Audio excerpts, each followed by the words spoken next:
ابتلى إبراهيم ربه بكلمات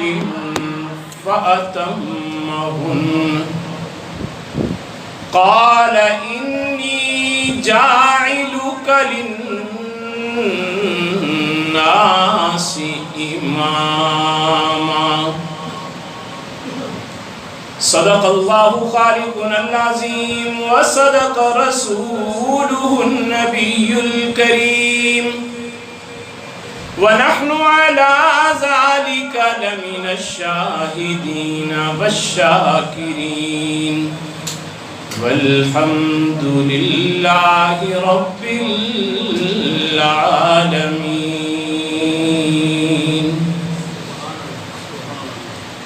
سحر کے وقت ابراہیم نے اٹھ کر دعا مانگی، سکون قلب مانگا اور تسلیم و رضا مانگی۔ سحر کے وقت ابراہیم نے اٹھ کر دعا مانگی، سکون قلب مانگا اور تسلیم و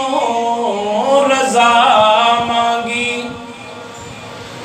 کہ اے مالک عمل کو تابع ارشاد کرتا ہوں، میں بیوی اور بچے کو یہاں آباد کرتا ہوں،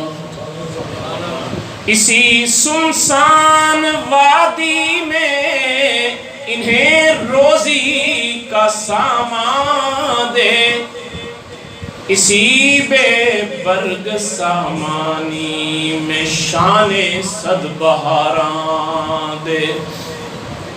الہی نسل اسماعیل بڑھ کر قوم ہو جائے، الہی نسل اسماعیل بڑھ کر قوم ہو جائے، یہ قوم ایک روز پابند صلاۃ و صوم ہو جائے۔ بشارت تیری سچی ہے، تیرا وعدہ بھی سچا ہے، بشارت تیری سچی ہے،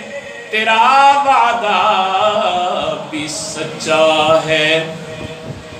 لے اب تو ہی محافظ ہے، یہ بیوی ہے، یہ بچہ ہے۔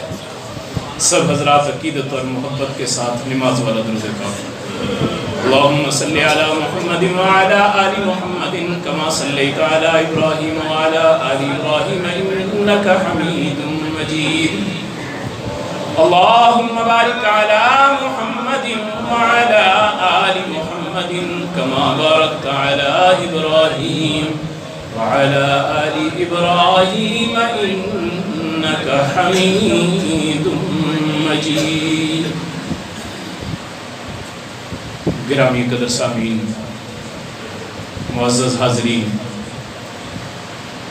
بزرگوں، دوستوں اور نوجوان ساتھیوں، اسلامی تاریخ کے اعتبار سے یہ ذوالحج کے بابرکت ایام شروع ہو چکے ہیں، اور ان ایام کے اندر ہر سال ہم جناب ابراہیم علیہ السلام جو جد الانبیاء ہیں ان کا ذکر خیر کرتے ہیں، اور ان کی دی ہوئی ایک قربانی جو انہوں نے بیٹے کی صورت میں اللہ کے حضور پیش کی تھی، اس کا تذکرہ کرتے ہیں اور اس کے اوپر عمل بھی کرتے ہیں۔ جناب ابراہیم علیہ السلام میری ناقص معلومات کے مطابق شاید وہ عظیم ترین ہستی ہیں کہ قرآن پاک کے اندر سب سے زیادہ اگر کسی نبی کا ذکر ہے تو وہ جناب ابراہیم علیہ السلام ہے۔ قرآن پاک کے تقریباً ہر پارے کے اندر اللہ رب العزت نے جناب ابراہیم علیہ السلام کا تذکرہ فرمایا، اور ایک ایسی خوبصورت ان کی زندگی کی جھلک رب العالمین نے اپنے پاک کلام کے اندر دکھائی، اور فرمایا کہ وَإِذِ ابْتَلَىٰ إِبْرَاهِيمَ رَبُّهُ بِكَلِمَاتٍ فَأَتَمَّهُنَّ۔ اور اپنے پیارے حبیب علیہ السلام سے ایک موقع پر اللہ نے یہ بھی کہا کہ میرے محبوب علیہ السلام وَاذْكُرْ فِي الْكِتَابِ إِبْرَاهِيمَ إِنَّهُ كَانَ صِدِّيقًا نَبِيًّا۔ اے میرے محبوب اپنے کلام پاک میں ذرا ابراہیم کا بھی تذکرہ کر لیجئے، وہ میرے سچے نبیوں میں سے تھے، ان کی زندگی سچائی کا منبع تھی، ان کی زندگی کے اندر رب العالمین نے خوبصورت اسباق آنے والے لوگوں کے لیے چھوڑے ہوئے تھے۔ اور ایک موقع پر اللہ نے فرمایا وَإِذِ ابْتَلَىٰ إِبْرَاهِيمَ رَبُّهُ بِكَلِمَاتٍ فَأَتَمَّهُنَّ۔ تیرے رب نے ابراہیم علیہ السلام سے امتحانات لیے، اور پھر ابراہیم علیہ السلام نے ان سارے امتحانات کے اندر 100% نمبروں میں کامیابی حاصل کی، اور اللہ کے اس لیے ہوئے امتحانات کے اندر کامیاب ہو گئے۔ اور پھر ایسے امتحانات، سب سے پہلا امتحان کیا ہوا کہ جس گھرانے میں آنکھ کھولی اس گھرانے کے اندر بتوں کو بنایا جا رہا ہے، بتوں کو تراشا جا رہا ہے، بتوں کو بیچا جا رہا ہے، اور اپنی آباء و اجداد کی روایات سے بغاوت کرنا انسان کے لیے اتنا مشکل ہے کہ انسان تصور نہیں کر سکتا۔ لیکن اس کے باوجود رب العالمین نے جناب ابراہیم خلیل اللہ علیہ السلام کو وہ عظمت، وہ مقام، وہ بلندی عطا فرمائی کہ اس جگہ پر آنکھ کھول کر بھی جو سب سے پہلی ٹکر ہو رہی ہے وہ کس سے ہو رہی ہے؟ وہ بادشاہ وقت کے ساتھ ہو رہی ہے، بادشاہ وقت سے ٹکر ہو رہی ہے۔ اور وہ نمرود اس وقت کا بادشاہ ہے، اس کے دور حکومت میں ساری قوم میلہ دیکھنے جا رہی ہے، اور ابراہیم علیہ السلام سے کہہ رہے ہیں تم بھی ہمارے ساتھ چلو۔ آپ نے فرمایا میں نہیں جاؤں گا، میں نہیں جاؤں گا، میں ادھر ہی ہوں۔ جب وہ ساری قوم چلی گئی، جناب ابراہیم خلیل اللہ علیہ السلام ان کے بت کدے میں داخل ہوئے، اور جا کر ان کے بتوں کو توڑا۔ رب العالمین کو یہ ابراہیم علیہ السلام کی ادا اتنی پسند آئی کہ اس کو حرف بہ حرف اپنے قرآن کا حصہ بنا دیا، اپنے رہتی دنیا تک قرآن کا حصہ بنا دیا، کہ جناب ابراہیم علیہ السلام نے کس طرح جا کر ان کے بتوں کی ٹانگیں توڑی، بازو توڑے اور گردنیں کاٹی، اور بڑے بت کے کندھے پر وہ آلہ قتل رکھ دیا، توڑنے والا آلہ رکھ دیا۔ اور جب قوم نے میلے سے واپس آ کر اس سارے منظر کو دیکھا تو حیران اور پریشان ہو گئے، اور کہنے لگے کہ یہ ہمارے من فعل ھذا بآلہتنا، ہمارے الہوں کے ساتھ یہ کس نے کیا، کس نے یہ سلوک کیا؟ لوگوں نے قالوا سمعنا فتى یذکرہم یقال لہ ابراہیم، ہم نے ایک نوجوان سے سنا تھا جس کا نام ابراہیم ہے، وہ ان بتوں کا تذکرہ کر رہا تھا، ہو نہ ہو یہ اسی کا کام ہے۔ اب یہ ایسا کام تھا بتوں کو توڑنا کہ بظاہر دیکھنے میں اس کا کوئی فائدہ نہیں تھا، لیکن رب العالمین اور اس کے پیارے محبوب حضرت ابراہیم علیہ السلام اس قوم کی، ان لوگوں کی عقیدے کی اصلاح کرنا چاہ رہے تھے، اور ان کو سمجھانا چاہ رہے تھے کہ دیکھو جو بت اپنے آپ کو نہیں بچا سکتے وہ تمہیں کہاں بچائیں گے، جو بت خود کی اپنا دفاع نہیں کر سکتے، جو اپنا دفاع کرنے کے اندر کمزور ہیں وہ تمہارا دفاع کہاں سے کریں گے، جو بت اپنا تحفظ نہیں کر سکتے وہ تمہیں تحفظ کہاں سے فراہم کریں گے، جو اپنے نفع نقصان کے مالک نہیں ہیں وہ تمہارے نفع اور نقصان کو کیسے سمجھ سکتے ہیں۔ یہ بات سمجھائی اور بتوں کو توڑا جناب ابراہیم خلیل اللہ نے۔ اچھا، یہ آج کے وقت میں بھی پھر یہ ایک منظر ہوا ایسا، جب محمود غزنوی رحمت اللہ علیہ نے سومنات کا مندر فتح کیا، ہندوستان کے اوپر جب فتح کے جھنڈے لہرائے، رب العالمین نے ان کو فتح عطا کی، ہندوستان پہ قابض ہوئے محمود غزنوی رحمت اللہ علیہ، تو وہاں پر سومنات کے مندر میں آ کر انہوں نے سارے بتوں کو توڑ دیا۔ روایت سیکھی ہوئی تھی نا جناب ابراہیم خلیل اللہ سے کہ کیسے بتوں کو توڑا جاتا ہے، بتوں کو توڑا، اور ایک بت بچ گیا ان کا جو بڑا بت تھا، بڑا بت ہے وہ اس وقت میں کھڑا ہوا ہے، اور سارے پجاری ہاتھ باندھ کے کھڑے ہو گئے، خدا کے لیے اس بت کو چھوڑ دیں، خدا کے لیے اس بت کو چھوڑ دیں، اس کے وزن کر لیں آپ، اس بت کا جتنا وزن ہے اتنا سونا ہم آپ کو تحفے میں دے دیتے ہیں، اتنا سونا ہم سے لے لیں اور اس بت کو چھوڑ دیں، اس بت کو نہ توڑیں۔ تو محمود غزنوی رحمت اللہ علیہ ایک مرتبہ مزبزب ہو گئے کہ کیا کروں، اپنے مشیروں کو بلایا، چونکہ شورا میں فیصلہ ہوتا تھا، اپنے مشیروں کو بلایا اور پوچھا کہ کیا کرنا چاہیے۔ سارے مشیر آئے اور انہوں نے آ کر کہا کہ حضرت اللہ نے ہمیں فتح تو عطا کر دی، فتح تو ہمیں مل گئی، اور اس فتح کے بعد ہم نے بتوں کو بھی توڑ دیا، اور اگر ایک بت کو چھوڑ بھی دیا جائے تو کوئی ایسی حرج کی بات نہیں ہے، کوئی مسئلہ نہیں ہے، ہمیں اس کے بدلے میں اتنا مال ملنے والا ہے جو مجاہدین اسلام کے کام آئے گا، اور اسلام کی اشاعت کے کام آئے گا، اور اسلام کی سربلندی کے کام آئے گا، اور اسلام کے عروج کا ذریعہ بنے گا۔ آپ اس طرح کریں کہ یہ ایک بت کو چھوڑ دیں، ایک بت کو چھوڑنے سے کیا فرق پڑے گا۔ اور اسی مجلس میں سید سالار مسعود حسین رحمہ اللہ تعالی، یہ بہت بڑے اللہ کے ولی تھے، محمود غزنوی کی مجلس میں بیٹھے ہوئے تھے، انہوں نے کہا بادشاہ سلامت، اب تک تو یہ بادشاہ مشہور تھا، یہ مشہور تھا کہ یہ بت شکن ہے، محمود غزنوی جہاں بتوں کو دیکھتا ہے توڑ دیتا ہے، لیکن آج کے بعد یہ مشہور ہوگا کہ بادشاہ جو ہے وہ بت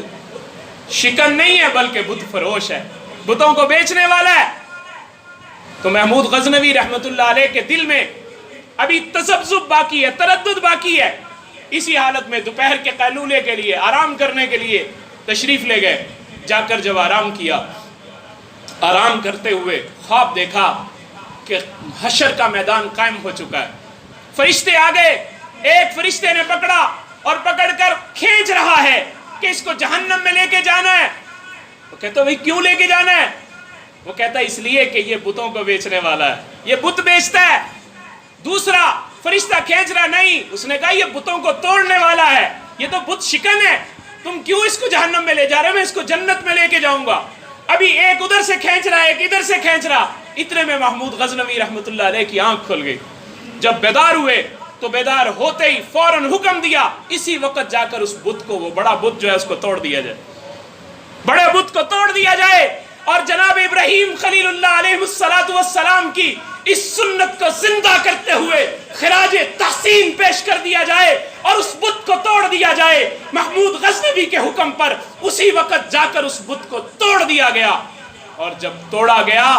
تو دیکھ کر حیرت کی انتہا نہ رہی کہ اس بت کے اندر ہیرے اور جواہرات بھرے ہوئے تھے۔ محمود غزنوی شکر کے سجدے میں گر گئے کہ یا اللہ تیرا شکر ہے، جس مال کی لالچ میں اس بت کو چھوڑ رہا تھا اس سے کئی گنا زیادہ تو نے مال بھی عطا کر دیا، اور مجھے بت فروشوں کے اندر نہیں بلکہ بت شکنوں کے اندر بھی شامل فرما دیا، اور جناب ابراہیم خلیل اللہ علیہ السلام کی سنت کو بھی مجھ سے تو نے زندہ کروا دیا۔